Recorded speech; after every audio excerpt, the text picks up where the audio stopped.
Hey, it's Dr. Kien. Welcome back to another episode. Today, we're going to learn about hypnotherapy. Our guest today is actually the author of Third Generation and Beyond. She is a TEDx and motivational speaker, and she's also a neurolinguistic and hypnotherapy coach. Ladies and gentlemen, let's welcome Danna Pycher. Hello.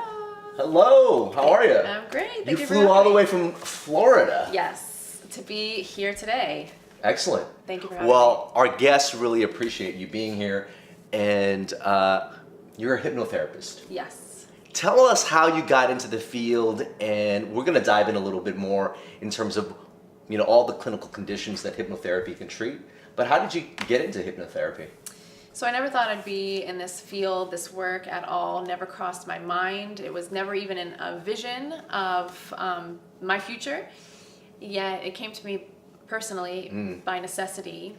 And the story goes that a number of years ago, I was nearly killed in a car accident. And I was smashed from head to toe. I had to learn how to walk and talk again. And I was very severely traumatized. And normal therapy, talk therapy, was very nice, but it did nothing for me. I still felt as if the person I was before, which was very confident and dependent, was now this weak little girl that really, needed everyone's assistance to help me. It was very crushing to myself, of course. So really, luckily, I was able to meet a trauma therapist whose specialty was hypnosis. And I didn't know that before. Had I known that, I probably would not have gone to her because also first of all, I was never again in my line of thinking, and I was a skeptic. It was not something interesting for me. But I was introduced to her by way of a woman who survived cancer. And she said I would not be alive today were it not for this woman. So I went and was resistant again to doing the hypnosis initially, but I liked her and I thought she was very intelligent and I connected to her. And then after a little while, I agreed to do this interesting work with her. And to tell you the truth, within the first session, I felt better. There was some shift. Significant, like a little bit of a feeling like I'm breathing easier. And within a month and a half of beginning that work, my trauma was cleared up. The next month, my depression. The next month, my anxiety. So very quickly, she saved my life. And a bit of the twist in the story is that before this accident, I had chronic fatigue. I was able to kind of clear that up through diet. And then after my accident, I started exhibiting immense pain in my body. The fatigue came back times 10. And I would tell her about it, but we never worked through it. But as she was clearing up the traumas of my life, which I've had a pretty normal life, thank goodness. As she was clearing up the trauma, I would kind of notice that my legs started feeling, the pain started dissipating. And I didn't really put it all together until about a year later when I had an opportune client that I started kind of interestingly putting this stuff together. And now that specifically that journey took a little while, but now I specialize in specifically the way trauma can manifest physically in the body. And what are some of those physical manifestations that people could be feeling from trauma? Everything, to be honest. A number of things. When there's shock on the body, so basically, especially if it's any type of trauma, okay? It doesn't have to be a car accident. It doesn't have to be severe trauma even. I call them big T's and little T's. So you could have had a little number of paper cuts, that I call them, in your life that are just still existing in your mind that are stressing you out. And it doesn't even have to be conscious stress. You don't have to be overwhelmed, by these thoughts. It could be subtle. But over time, when the mind gets overloaded, when you're overloaded by experiences of life, you have fatigue, which would only make sense because your body's not processing effectively the information. We're overloaded, especially nowadays. Why do you think there's such an increase of people? Our lifestyle gives in to us being stressed and fatigued. It only makes sense. So I think we all have to learn, really as individuals, these tools to go in, clean up our emotional world, clean up, these little stressors even. It doesn't even have to be such profound work. That being said, So chronic fatigue, I work with all the time. Nervous system disorders, fibromyalgia, I've worked with MS. I've worked with pretty much any single type of ailment. I worked with people that, their blood wasn't going to their feet. Obscure, weird things. And the mind is telling the body somehow there's a dysfunctional message happening. And my job is to find that dysfunctional message and tell the body and the mind that it's safe and that we're okay, to go out into the world. We're not going to be threatened. So what type of training does somebody have to go through to be a hypnotherapist? So it's training. You get certified, and then you have to get supervised. It's a number of hours. It's 600 hours. And then you have to get mentored. I had the most amazing mentors to begin with. And then it's nonstop. You constantly have to get upgrades in your certification and stuff like that. There's always learning.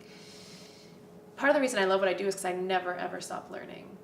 There's always a new technique, and there's always something you would never have thought about. Like the fact that, I'll tell you, I did advanced past life training. Yeah, with this phenomenal teacher. I call him the Einstein of hypnosis. And when I got trained in what he was teaching, my mind was blown. The perception, by the time I was training with him, I was probably 4 years into doing what I do.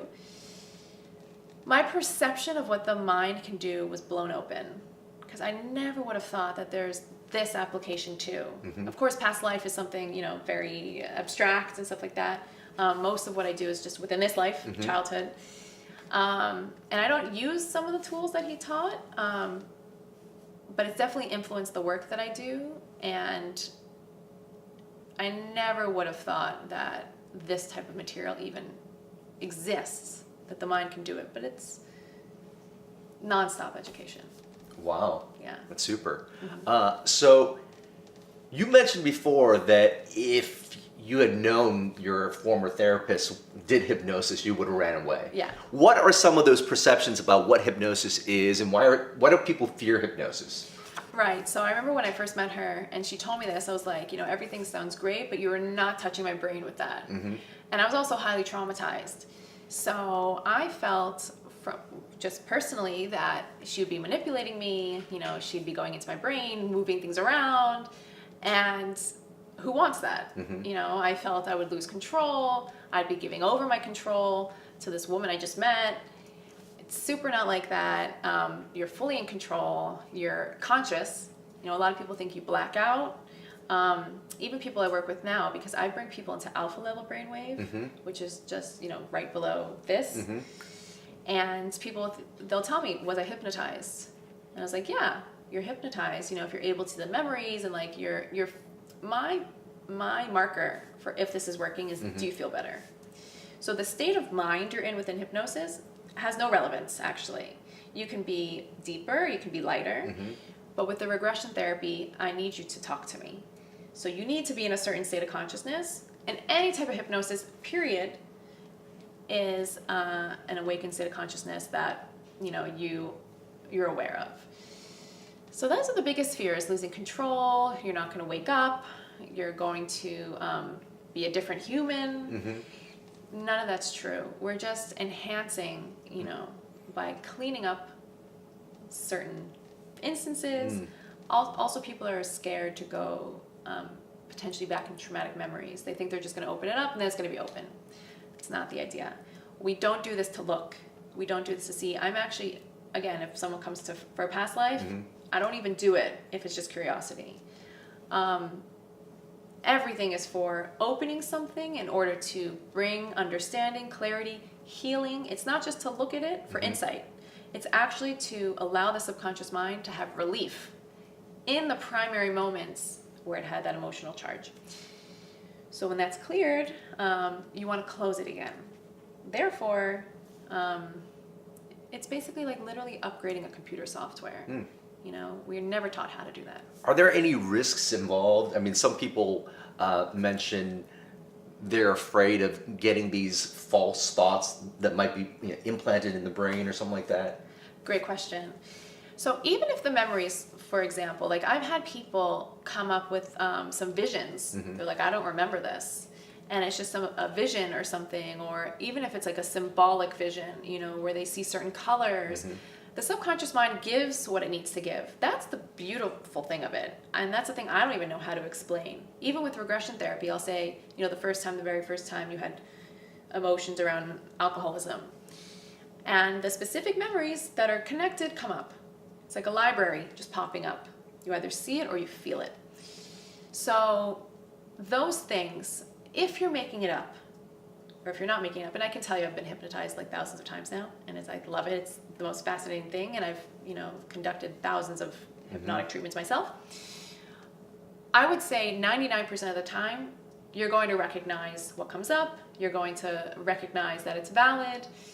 But there are times, let's say it's a false memory or something, you're not recognizing it.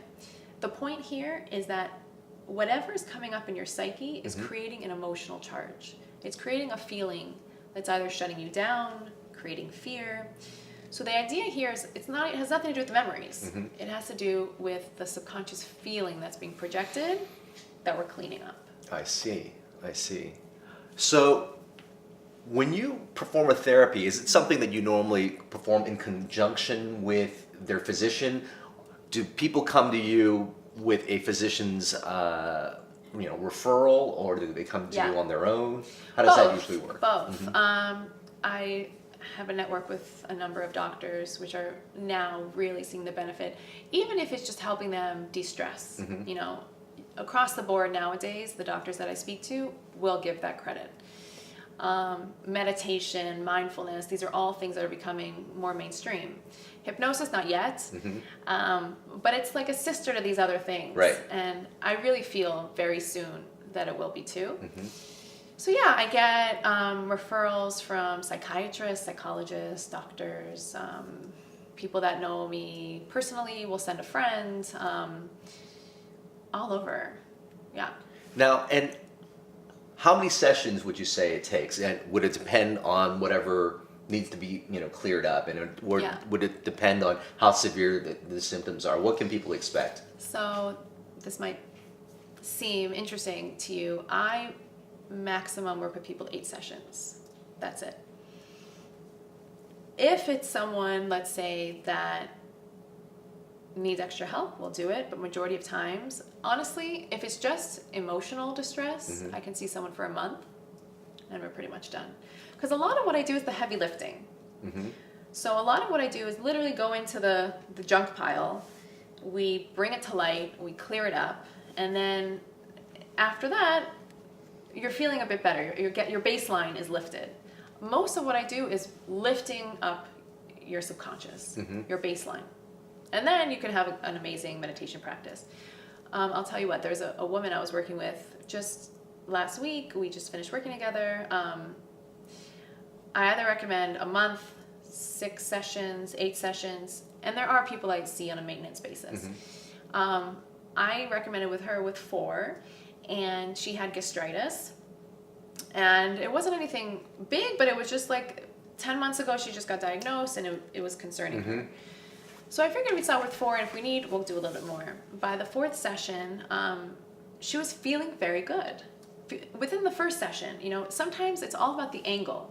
If you hit the right angle and you're able to alleviate some of the pressure, the tension of the body, that could be the first session. So, and then, the body and the mind will take over. So a lot of people, they don't believe that healing could happen so quickly. But I've seen it happen. I see it happen all the time. And the fact that our blood flows without us thinking about it, the fact that we're breathing, we're sitting here, there's millions of things happening without our attention right now, and that's all in the subconscious mind. So if you go into that physiology, the nature of the fact that that's just happening without us, hypnosis just happens to be a technique that works with that part of the mind, our nature. So that's it. So it can have a spark of healing. And yeah, within 4 sessions, I was like, do you think we should continue? What are you thinking? She's like, I'll call you if I need you. Wow. Yeah. Wonderful. Yeah. So what are the different type of, conditions and ailments that you see most often and that people should consider, having a hypnotherapist evaluate Yeah. them for? So oftentimes, when I speak about this stuff, it really is the first time that people even would think, again, I never thought about it. And the fact that it was something that alleviated my feelings blew my mind. And I became fascinated and I started just reading everything because it didn't make sense to me. Now I get it. But generally speaking, when people hear me or they see me or they come into touch with me, this is their first time hearing that this even exists. So the majority of what I particularly work on is autoimmune. The fact is, so for example, there's a spectrum of results. So let's say I have autoimmune. I will, for the rest of my life, have maintenance. I have to eat a certain way. I have to exhibit a certain lifestyle. And that being said, hypnosis, what it did for me personally was, again, it lifted my baseline. So instead of being stressed out and overwhelmed by life constantly and being fatigued and having to sleep constantly, now I'm so much cleaner in my, I guess you can call it Zen, whatever. Right. I'm so much more lighter, that there can be a stressful event and it won't have to automatically be programmed in my mind that this type of stress goes to the fear folder. This stress goes to the anxious folder.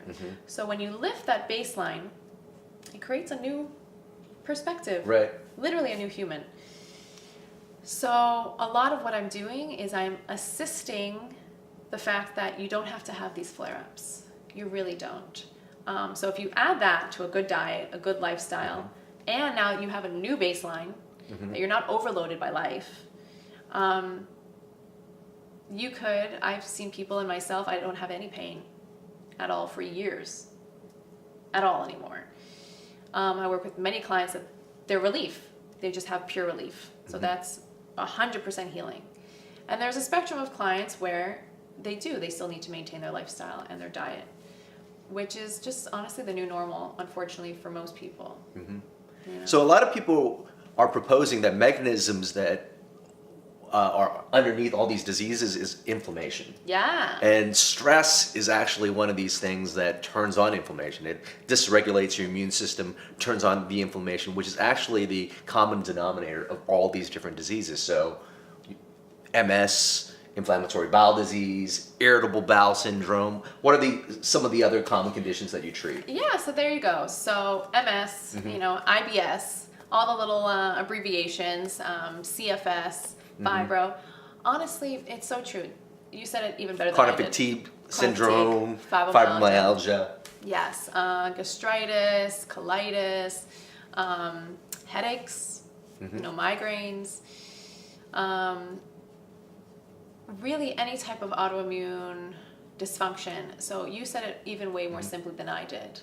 We know now, facts, stress creates inflammation in the body because it's fight or flight. We have to, have that adrenaline kick to do something.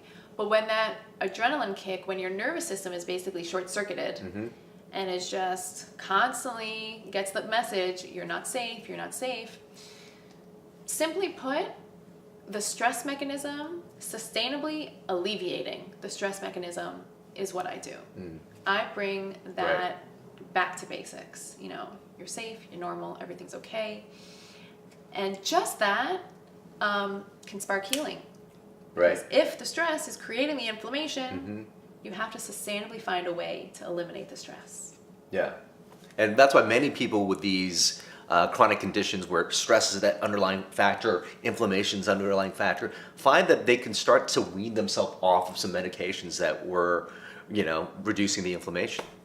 So how does somebody find a good hypnotherapist? Say that their doctor, doesn't know about hypnotherapy or doesn't have a hypnotherapy referral pattern. How does somebody find somebody good? Does it have to be somebody in their area? And are there tele-hypno sessions? Yes. So I always say if you can find someone that does regression, because regression is a technique that just does the work on its own. So suggestion therapy, so there's a number of different hypnotic techniques. Suggestion therapy is basically, you're in the hypnotic state and we do positive suggestion. We kind of change your perception of your thought patterns. Regression is you yourself. We just guide you. You yourself the memories will come up that are specifically related to whatever your issue is. I'm advocating more and more because many people don't know. Again, my advocacy is that a lot of people know hypnosis for quitting smoking, they'll know hypnosis for losing weight, but they don't know that if it works so quickly with that, why can't it work with depression or anxiety? Why can't it work with physical distress? Most people don't make that leap. So more and more I would love, to teach people, I'm not exactly doing that yet, teach people how to do this as individuals and teach other practitioners. But if you're going to find a hypnotherapist, specifically for disease stuff, you would want to work with someone that does regression. I do stuff virtually, but there's hypnotists all over the place. Okay, great. And how do people find you on the web? So my website is www. I don't know if I have to say that anymore. Danna Pycher.com, DannaPycher.com. And actually lately, I have 2 virtual courses that are self-guided and self-healing. One is specifically for people that have the chronic illness, which is eliminating the stress, eliminating the sadness, the anxiety, and the anger. That might be the baseline shutdown. So people just go, they do it on their own. And I also have an emotional eating and weight loss course that people can just pop in, download it, and they... Super. Are you on Instagram as well? I'm on Instagram, I'm on Facebook. I'm not the best at upkeeping my social media, but I am there. I'm available by email. You can always reach out and contact me, and I'm a friendly person. I'm happy to help. Awesome. One last thing. What would be your number one best health tip for those of the people watching? Okay, so my feeling lately is that the body communicates. That's what it does. So what is pain? It's a mechanism for communication. Something's wrong, something's off. So when you have chronic pain, the mind just got some sort of signal, something's off. We shouldn't have it. We shouldn't have chronic anything. So we can be anxious if there's a situation that makes us anxious. We can be sad if there's a situation that makes us sad. But this element of having chronic issues, it's just some mechanism that's constantly communicating something's not okay here. Right. So that's the biggest thing I can say, is that the body and the mind are just working to talk to you. And it's your job to listen. And by listening, there's often so much healing. Right. So use the opportunity, if you're having pain, if you're having the symptoms, really ask yourself, how are you living your life? Yes. Yes. All right. Well, thank you so much, Danna. Thank you. It was awesome. And remember, you are your best medicine. See you.